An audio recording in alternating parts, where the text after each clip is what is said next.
What's the next large traditional industry that's ready to be disrupted by a mobile-focused startup? Michelle, do you have any ideas? So if I had to pick, well, so I am out-financed by a lot. So this is probably not the industry that can pay for it all, but I would say health.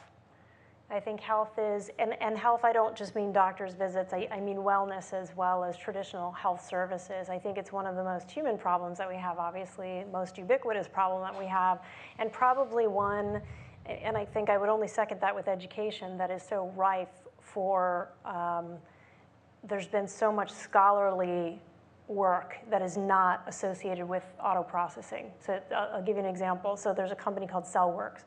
And basically what they do is they just hire really cheap talent from other countries to evaluate the scientific literature and help build models so that researchers can start to target their next phase of research that much faster based on really hard, true, real science. That's where we're at today. We have cheap labor typing in stuff, and that's called innovation for research.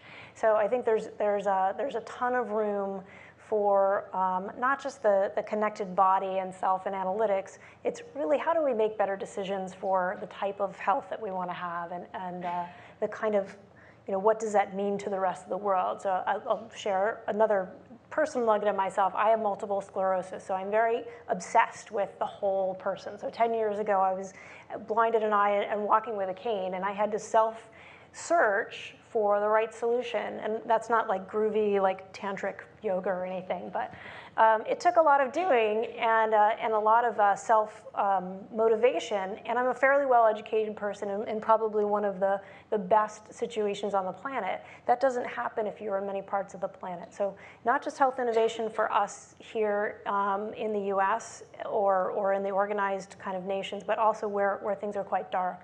And there's so much natural talent and resource that we've yet to tap as a planet.